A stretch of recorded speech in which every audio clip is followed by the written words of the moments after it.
तो कंप्लीट नहीं होगा, बैठो। कम से कम 3 क्लास चाहिए इसके लिए, राइट? हाँ, तो लिखेंगे टॉपिक है जो चैप्टर है क्रिया। क्रिया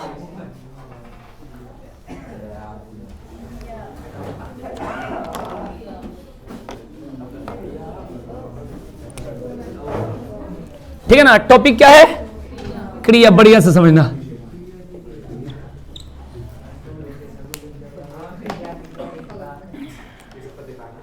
एक लड़का कल आया, दिन भर पढ़ लिया और आज आया नहीं है।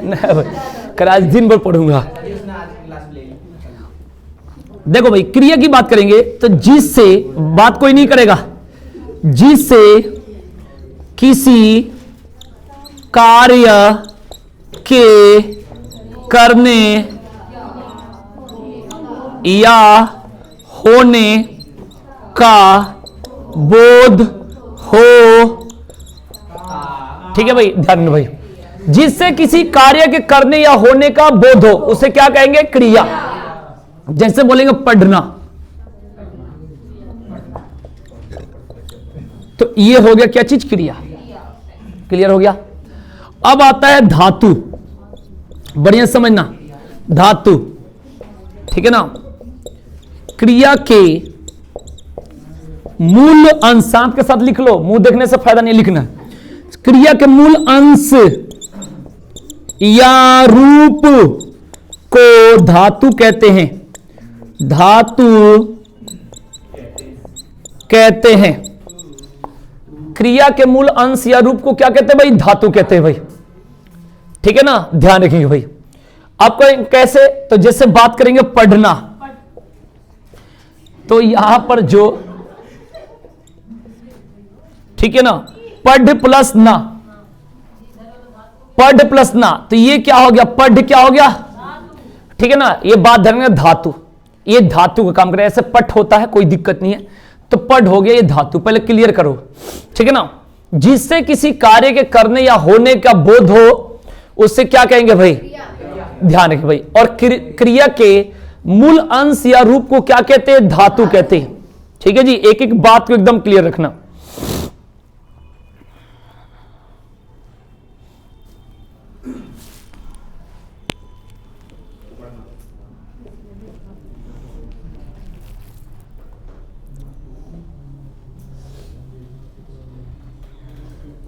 क्लियर हो गया? बताओ, समझ में आ गया? बढ़िया से बोलो। नेहा, समझ में आ गया? तो यहां पर हमने बताया क्रिया और एक क्या बताया? धातु। एकदम क्लियर, सभी लोग को आ जानी चाहिए। इसके बाद आप लिखेंगे, आप लोग धातु के भेद लिखिएगा। धातु के भेद, और जितना पूछना हो एकदम पूछना है क्लास में, जो भी डाउट हो क्लियर करना। पहला लिखेंगे सामान्य या मूल धातु। सामान्य या मूल धातु।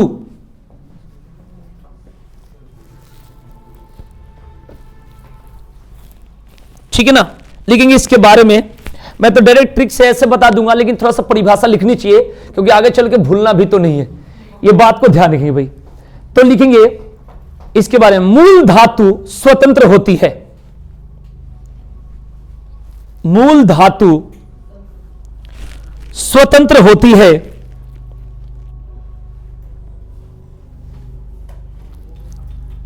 जो भाषा में रूढ़ शब्द के रूप में प्रचलित है।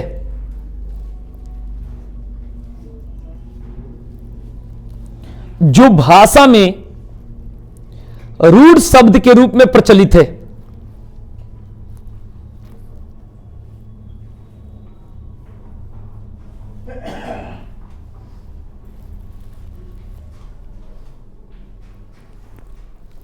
क्लियर?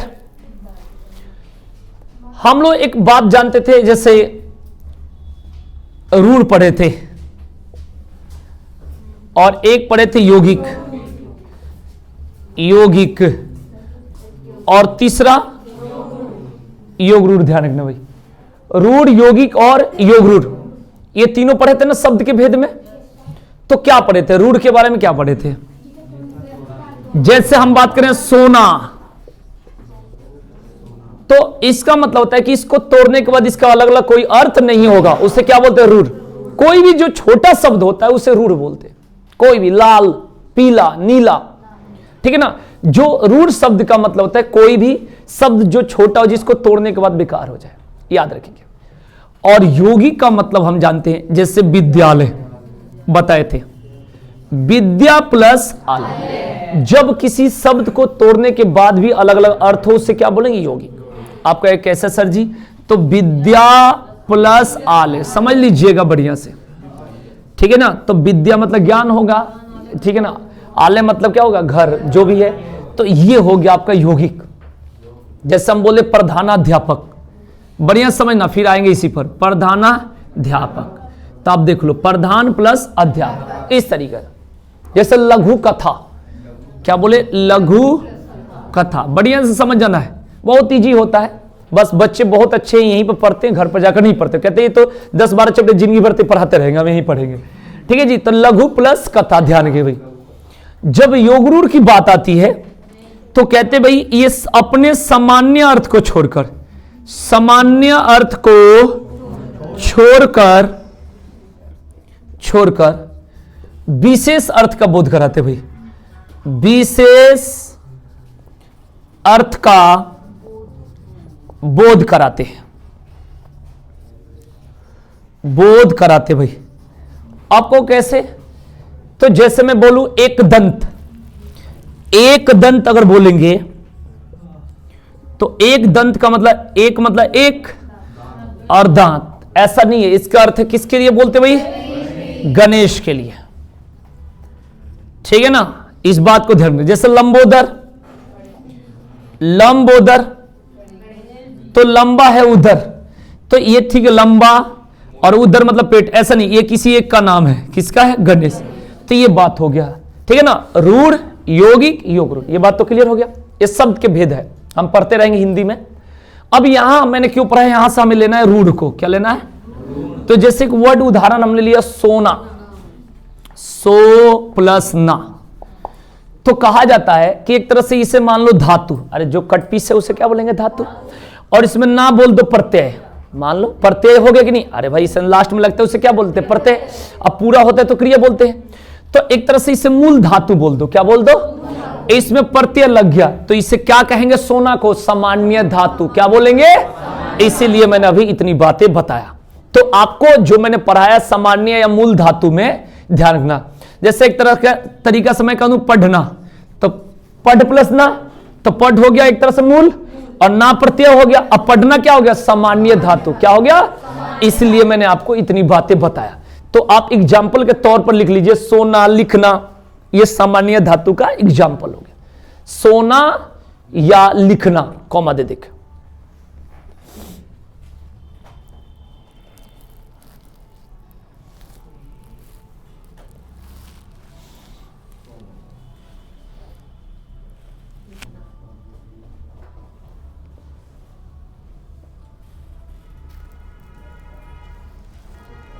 ठीक है जी। दूसरा लिखेंगे इसका भेद, व्युत्पन्न धातु या यौगिक धातु। व्युत्पन्न धातु या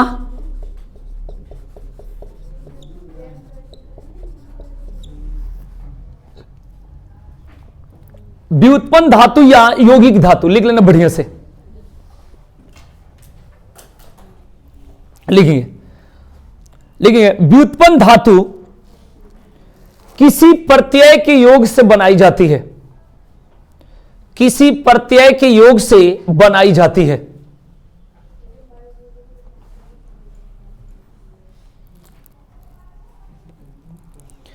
प्रत्यय के योग से बनाई जाती है।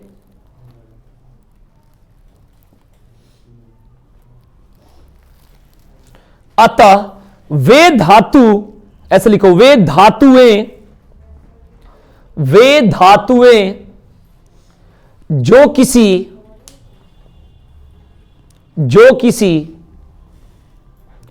मूल धातु में, वे धातुएं जो किसी मूल धातु में प्रत्यय लगाकर बनाई जाती है, प्रत्यय लगाकर बनाई जाती है।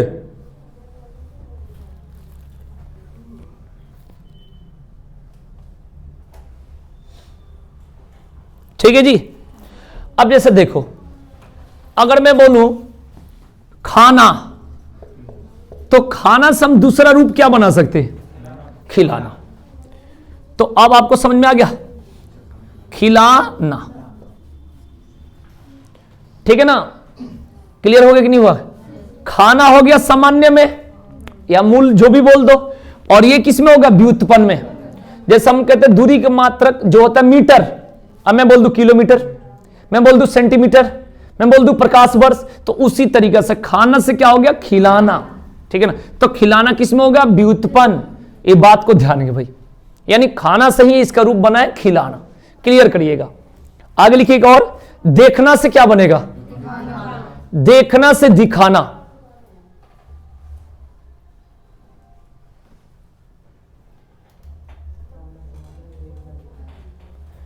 देखना से दिखाना।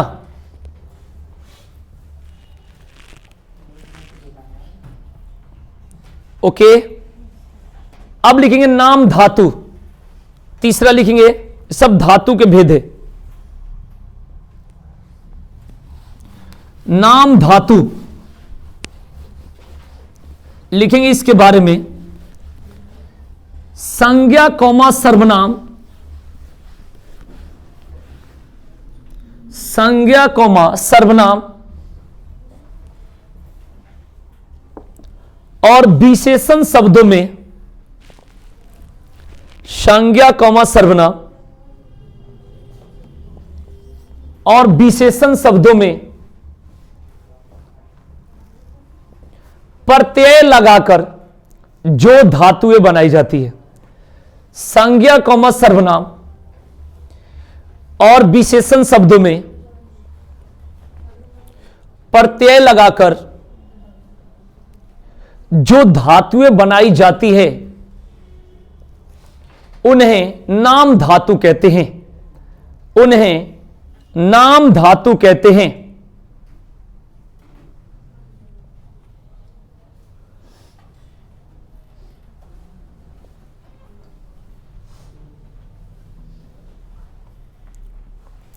नाम धातु आ प्रत्यय के योग से बनती है। नाम धातु आ प्रत्यय के योग से बनती है। आ प्रत्यय के योग से बनती है।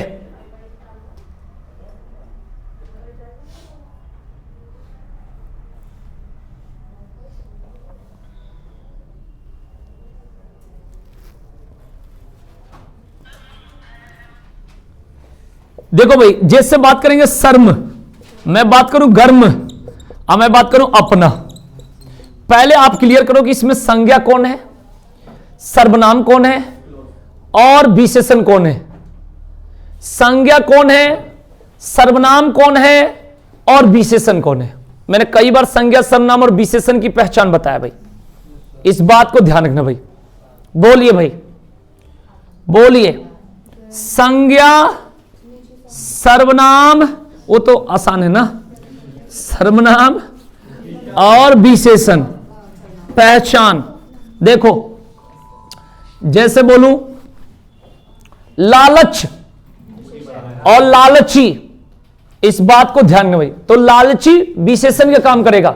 लालच सबको आती है भाई, किसी को बताओ तुम लालची हो तो किसी एक के लिए बात।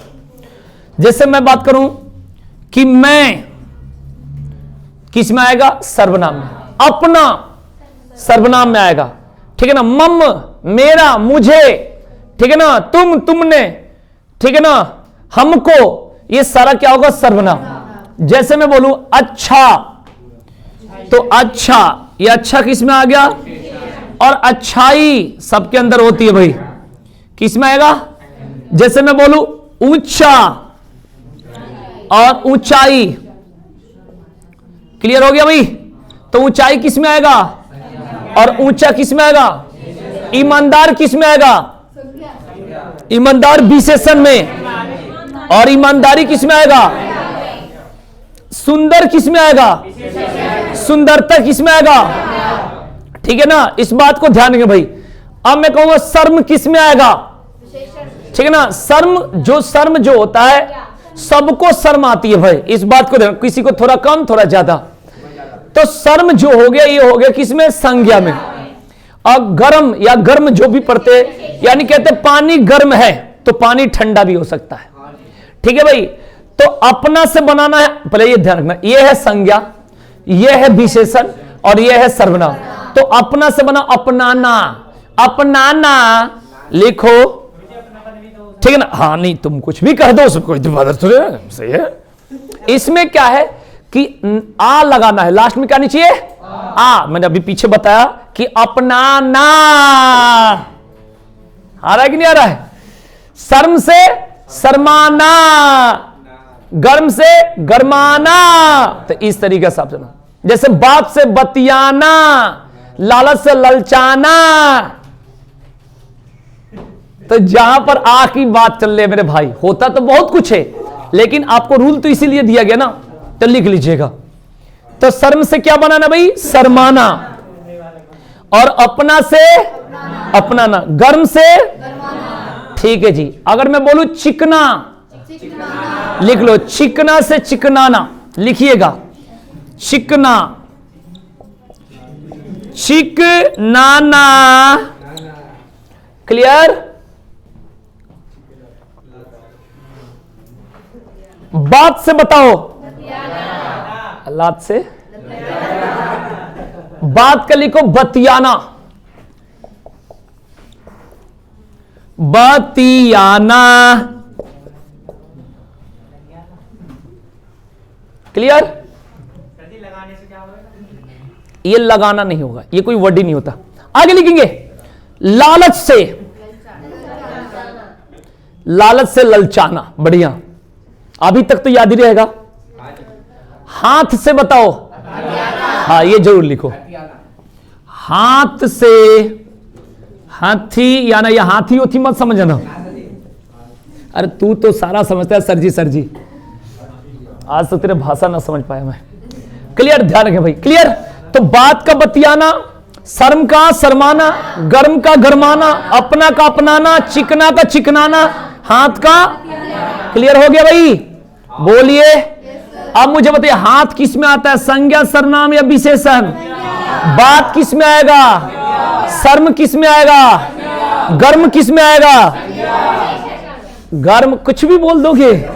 उस दिन बोल क्या कहते कि मैं सबको पागल बना दिया, वही वाला चाह रहे हो ना कि हमने गलत तो सब भी गलत। अरे भगवान, अरे क्या कर तुम्हें। हाँ तुम बताए थे गर्म किस में होगा भाई, अच्छा चिकना किस में आनी चाहिए,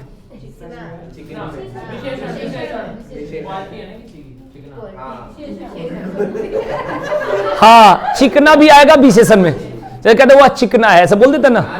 क्लियर, तो ये हो गया भाई क्लियर। हमने कौन सा पढ़ लिया, सामान्य धातु पढ़ लिया, व्युत्पन्न धातु पढ़ लिया, नाम धातु पढ़ लिया। क्लियर।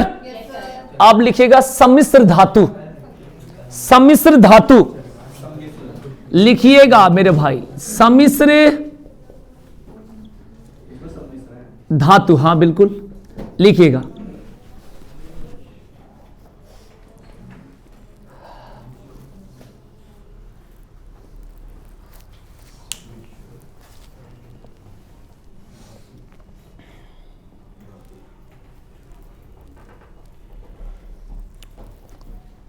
लिखेंगे जहां, जहां संज्ञा कौमा विशेषण, संज्ञा कौमा विशेषण और क्रिया विशेषण से, संज्ञा विशेषण और क्रिया विशेषण से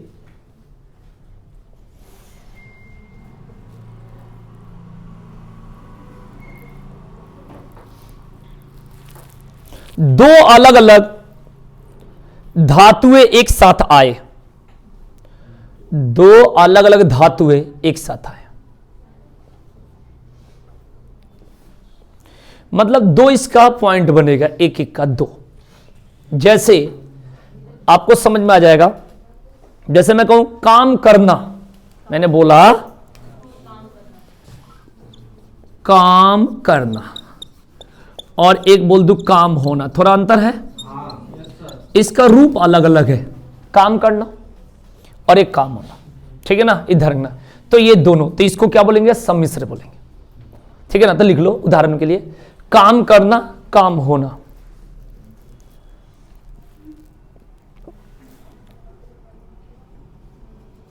एक और एग्जांपल लिखिएगा, अच्छा लगना, अच्छा होना। अच्छा लगना, अच्छा होना।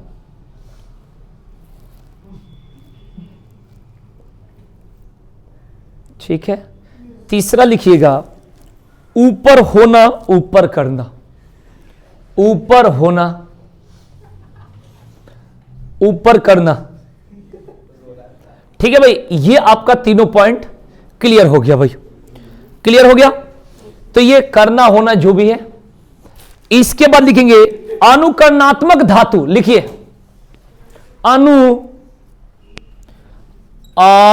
अनुकरणात्मक धातु।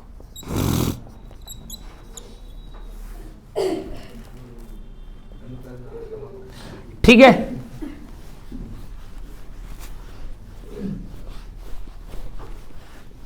अब इसमें देखिए क्या होता है। तो इसमें लिखेंगे एग्जाम्पल, पहले इसके बारे में लिखेंगे। ध्वनि के अनुकरण, लिखिएगा ध्वनि के अनुकरण पर जो धातु बनती है। ध्वनि के अनुकरण पर जो धातु बनती है, ध्वनि के अनुकरण पर जो धातु बनती है, उन्हें बस यही कहते हैं जो नाम मैंने लिया। ठीक है ना। ध्वनि के अनुकरण पर जो धातु बनती है उन्हें अनुकरणात्मक धातु कहते हैं। ठीक है ना, याद रखेंगे भाई। ठीक है। जैसे एक वर्ड है खटखट, माने खाली आवाज वाला होनी चाहिए, जहां आवाज निकले। खट, बताओ इससे क्या बनेगा। हाँ लिख लो, खटखटाना। हाँ लिखिए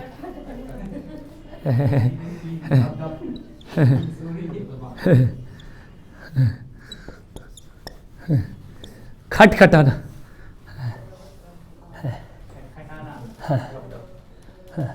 खटखटाना। ठीक है जी। आगे लिखे टन टन। टन टन बना लो, इसका बनाने तो आता है। गुन गुन। हाँ, इसको याद नहीं रखेंगे, खाली आप लोग को उसमें हर वर्ड में फीलिंग चाहिए। यही गलत है ना, इसको एक याद करना एक कंसेप्ट से अलग होता है। अब ये पूरा हमने पढ़ा दिया किसका, धातु के भेद। अब बिना देखे आप लोग बता दो कौन कौन सा बताए। हाँ, उसमें क्या बताए, पढ़ना, लिखना। हाँ, मूल धातु था, सामान्य धातु था। मूल धातु, अरे एक जाना मूल बताई जाती है, जो धातु के रूप को ही मूल धातु कहते हैं। यहीं पर बात को समझना है। जो धातु का रूप होगा और मूल धातु में जब प्रत्यय लग जाएगा तब सामान्य धातु बने, ये मैंने बताया था। दूसरा हमने क्या पढ़ा था, व्युत्पन्न। उसमें क्या पढ़े थे, खेलना का खिलाना। दुकान खोल लो एक, चलाओ बैठ के, इस हिसाब से अपना पूरे शरीर को मोड़ लेती है। चलो भाई, तो इसका क्या करते हैं, हाँ, तो इसको क्या होता है, व्युत्पन्न धातु, है ना। तो इसमें ध्यान रखेंगे भाई, इसमें कैसे कैसे रूप बनेगा। ठीक है जी। उसके बाद तीसरा कौन सा, नाम धातु। नाम धातु में हमने क्या बताया था, क्या लगना चाहिए, लास्ट में आ लगना चाहिए। शर्माना, बतियाना, अपनाना, गरमाना, चिकनाना, इस तरीके से नाना, आना, जाना, जो भी आ लग गया। उसके बाद क्या बताते थे भाई, सम्मिश्र धातु। इसमें क्या, अच्छा लगना, अच्छा होना। ठीक है ना, इस तरीके से काम करना, काम होना। इसके बाद कौन सा बता, अनुकरणात्मक। इसमें से मैं आ रहा हूं अभी, किस लिए है, उधर ही होगा चर्च, उधर वाले में, उधर वाले में। हाँ, तो इसमें क्या बताए थे, खटखट से खटखटाना। क्लियर हो गया। अब लिखो, लास्ट लिखेंगे, कार्य के आधार पर। और यार सारे बार हो गया, टाइमिंग कितना हो रहा है, 12:19 चलो 2 मिनट और लेता हूं, लेकिन 12 बजे तक बता दिया करो यार, इतनी लंबी क्लास है, बहुत ज्यादा ले लिया। मेरे को 12 बजे से पहले बता दिया करो। कोई नहीं, हाँ बता दो। ये अभी और 2-3 दिन के बाद है, फिर 9 से 11 बैच बन जाएगी, 11 से 1 हो जाएगी, ठीक है ना। लेकिन फिर भी 12 बजे तक बता दो। मैं सोच रहा हूं उधर जाना है मेरे को, मैं सोच रहा हूं 12 कब बजे, देखो बज रहा है, कोई बात नहीं। कार्य के आधार पर, ये थोड़ा सा सुन लो, कार्य के आधार पर, ये हम लोग जैसे सकर्मक अकर्मक पढ़े ना, तो कार्य के आधार पर क्रिया के 2 भेद होते हैं, हमने पढ़ा है, पीछे पढ़ा रखा हूं, कौन कौन सा, सकर्मक और अकर्मक क्रिया। अकर्मक क्रिया जो मेरे से नहीं पढ़ा है ध्यान से सुन लेना, 1 नंबर तो पक्का हो जाएगा, ठीक है जी। कार्य के आधार पर क्रिया के 2 भेद होते हैं, एक सकर्मक और एक अकर्मक। हमने ट्रिक बताया था कि सकर्मक के लिए किसी भी वाक्य में क्या लगा के क्वेश्चन करना है, क्या लगा के, अगर उसका जवाब आ जाए तो उसे क्या बोलेंगे, और इसमें अकर्मक में बताना है कि इसके अलावा अगर क्या से करने पर जवाब ना आए, अगर ना आएगा तो ये क्या होगा, अकर्मक, और इसमें आ जाएगा तो क्या होगा, सकर्मक। ये बात तो क्लियर हो गया। दूसरी बात बताए थे, रोना और जाना, रोना और जाना ये क्या होगा, हमेशा क्या होता है, अकर्मक ही होता है। किसमें आएगा, अकर्मक, अकर्मक ध्यान। जैसे मैं हिंदी पढ़ा रहा हूं, तो इसमें आप पूछ सकते हो क्या पढ़ा रहे हो, क्या का जवाब, तो ये किसमें आ जाएगा, सकर्मक। बढ़िया से, चिड़िया आसमान में उड़ रही है, तो कहां उड़ रही है, क्या का जवाब तो नहीं आ रहा है, कहां उड़ रही है, तो किसमें होगा, अकर्मक। वह पटना जा रहा है, तो ये जाना तो, बच्चा रो रहा है, ठीक है ना, तो ये बात को ध्यान रखेंगे, क्लियर। तो जब क्या का जवाब आ जाए सकर्मक, और जब क्या का जवाब ना आए अकर्मक। बाकी कल पढ़ाऊंगा है ना, बहुत लेट हो गया यार, थैंक यू। राम राम भाई।